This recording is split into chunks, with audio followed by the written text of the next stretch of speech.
جنگ خیبر ہوئی اور مسلمانوں کو کامیابی ملی، اس میں کئی یہودی مارے گئے۔ ایک یہودیہ عورت تھی زینب بنت حارث نام کی، اس کے کئی ایک رشتہ دار اس جنگ میں قتل کیے گئے۔ اس کا باپ حارث، اس کا بھائی مرحب، اور اسی طریقے سے ایک بھائی اس کا اور قتل کیا گیا جس کا نام زبیر تھا۔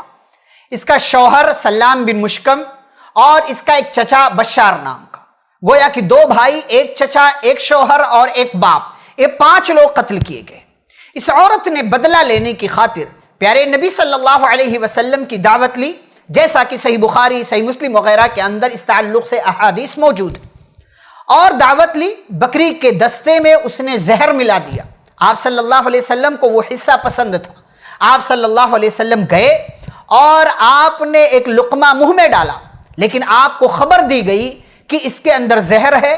اللہ نے بتلا دیا، آپ عالم الغیب نہیں تھے، وحی کے ذریعے اللہ نے جو آپ کی حفاظت کی ذمہ داری لی تھی، آپ کو اس کی خبر دی گئی، اور آپ صلی اللہ علیہ وسلم نے اس کھانے کو نہیں کھایا، لیکن اس کے اثرات آپ کے جسم میں چلے گئے تھے، جیسا کہ اس کی وضاحت ہم کریں گے۔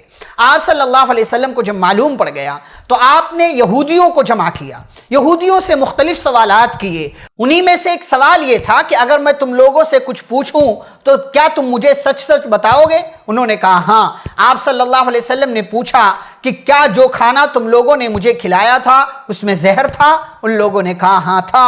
تو آپ صلی اللہ علیہ وسلم نے پوچھا تم لوگوں نے ایسا کیوں کیا؟ تو ان لوگوں نے کہا اردنا ان کنت کاذبا نستریح، ہماری یہ خواہش تھی اس کے پیچھے کہ اگر آپ اپنے دعوے میں جھوٹے ہیں کہ آپ نبی اور رسول ہیں، آپ پیغمبر بنائے گئے ہیں، اگر آپ اس دعوے میں جھوٹے ہیں تو اس کھانے کے ذریعے آپ مر جائیں گے اور ہمیں آرام مل جائے گا، اور اگر آپ واقعی نبی ہیں لم یضرک، تو یہ کھانا آپ کو کوئی نقصان نہیں پہنچا سکتا، کیونکہ اللہ کے ذریعے آپ کو خبر دے دی جائے گی اور آپ اس زہر سے بچ جائیں گے۔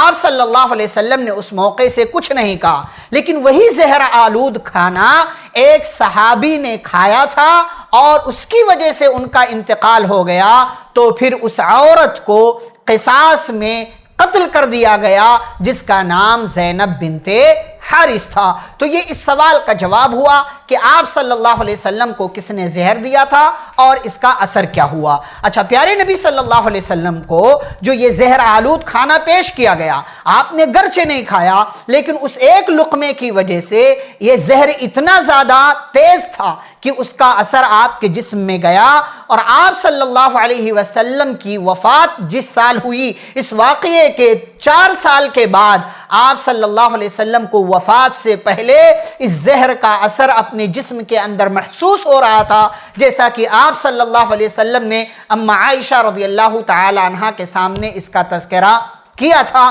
تو یہ اس واقعے کی مختصر سی تفصیل ہے جو اس سوال کے جواب میں آپ کے سامنے پیش کی گئی۔ اللہ رب العالمین سے دعا ہے اللہ ہم سبھی کو ہر قسم کی آفتوں سے، مصیبتوں سے محفوظ رکھے، آمین۔